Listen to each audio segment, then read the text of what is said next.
Hello students, welcome back to my channel. कैसे हो आप सब? उम्मीद करती हूँ बेटा सभी अच्छे होंगे और अपना ख्याल भी रख रहे होंगे। तो बेटा आज हम करने जा रहे हैं अपनी वर्कशीट नंबर 14 हिंदी सब्जेक्ट की है बेटा, 7th क्लास के बच्चों के लिए 12 तारीख की है। ठीक है, जिसमें आज हम पढ़ेंगे पापा खो गए। ये न्यू चैप्टर है। ठीक है, तो देखो बेटा यहाँ पर क्या है, काल्पनिक कहानी के बारे में तुम्हें बताया जा रहा है। हमारी कल्पनाओं का संसार बहुत ही विचित्र है। जब हम कल्पनाओं में खो जाते हैं उस समय हमें चारों ओर जो भी निर्जीव चीज़ें होती है कल्पना के संसार में वह बोलती हैं, चलती हैं, नाचती हैं।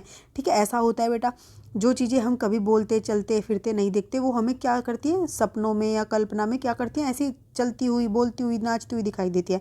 कल्पना के बादलों में उड़ते उड़ते आपने भी ऐसे अनुभव किए होंगे। तो बेटा ये सब अनुभव तो सभी ने किए होंगे। ठीक है, कल्पना में प्रस्तुत पाठ पापा खो गए एक नाटक है, वो भी फैंसी यानी कि काल्पनिक घटना का। ठीक है, फैंटेसी मतलब होता है काल्पनिक घटनाएं, जहां बिजली का खंभा, पेड़, लेटर बॉक्स, कौआ आपस में बातें कर रहे हैं। ठीक है, कौन कौन बातें कर रहा है? खंभा, पेड़, लेटर बॉक्स, कौआ आपस में बातें कर रहे हैं।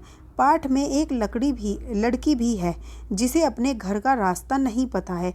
उस लड़की की समस्या का समाधान भी ये निर्जीव वस्तुएं क्या कर रही हैं? ढूंढ रही हैं या ढूंढ निकालती हैं। तो ये उसकी मदद करती हैं इस चीज़ में। ठीक है, अब बेटा देखो पेड़ क्या करता है। पेड़ और खंबे के बीच के संवाद पढ़कर पूछे गए प्रश्नों के उत्तर दो। तो पेड़ क्या बोल रहा है? मुझ पर भी एक रात आसमान में गड़गड़ाती बिजली आकर पड़ी थी, वो बिजली थी या आफत? याद आते ही अब भी दिल धक धक करने लगता है। और बिजली जहाँ गिरी थी वहाँ खड्डा कितना गहरा पड़ गया था। अब जब कभी बारिश होती तो मुझे उस रात की याद आती। मतलब पेड़ बता रहा है कि एक बार क्या हुआ था, रात में उसमें क्या गड़गड़ाती बिजली आकर गिर गई थी और वो बिजली एक आफत थी। आते ही जहाँ उसका क्या होता है, याद आते ही उसका दिल अब भी धक धक करने लगता है, डरने लगता है। बिजली जहाँ भी गिरी थी वहाँ गड्ढा बहुत गहरा हो गया था। अब जब कभी भी बारिश होती है तो उसे वो याद आ जाती है रात, अंग थर थर काँपने लगते हैं। ठीक है, अब खंबा क्या बोल रहा है? मेरी तबीयत ही लोहे की है जो मैं बीमार नहीं पड़ता, वरना कोई भी इस तरह बारिश में, ठंड में और धूप में खड़ा रहे तो ज़रूर बीमार पड़ जाएगा या नहीं। तो वो पूछता है फिर पेड़ से, कितने दिन बीत गए, कितनी रातें, लेकिन मैं बराबर इसी तरीके से खड़ा हुआ हूँ। ठीक है, तो ये बताता है खंबा। तो बेटा खंबा लोहे का होता है तो क्या होता है, वो बीमार नहीं पड़ता। ठीक है, अब इसके कुछ क्वेश्चन आंसर कर लेते हैं बेटा। तो बेटा देखो यहाँ पर फर्स्ट क्वेश्चन क्या है, किसे याद कर पेड़ का दिल धक धक करने लगता है? तो बेटा देखो किसको याद कर पेड़ का दिल धक धक करने लगता है? उस रात को याद कर पेड़ का दिल धक धक करने लगा जिस रात उस पर आसमान से गड़गड़ाती बिजली आकर पड़ी थी। ठीक है, उस रात को याद कर उसको क्या करने लगा था? दिल धक धक करने लगा था। ठीक है, अब नेक्स्ट क्वेश्चन क्या है, जहाँ बिजली गिरी वहाँ क्या हो गया था? तो जहाँ पर बिजली गिरी थी बेटा वहाँ क्या हो गया था? तो जहाँ पर बिजली गिरी थी वहाँ पर बहुत बड़ा और गहरा खड्डा हो गया था। ओके, नेक्स्ट क्वेश्चन क्या है बेटा कि कौन कई दिन, देखो नेक्स्ट क्या है, कौन कई दिन और रात बीतने पर भी ऐसे ही खड़ा है? तो बेटा देखो कौन खड़ा है, लेकिन इससे पहले खंबा बीमार क्यों नहीं पड़ता? थर्ड क्वेश्चन का आंसर बेटा, खंबा किस लिए बीमार नहीं पड़ता था? तो खंबा बीमार इसलिए नहीं पड़ा क्योंकि वह किसका था? लोहे का बना हुआ था, तो लोहे पर तो असर होता नहीं है।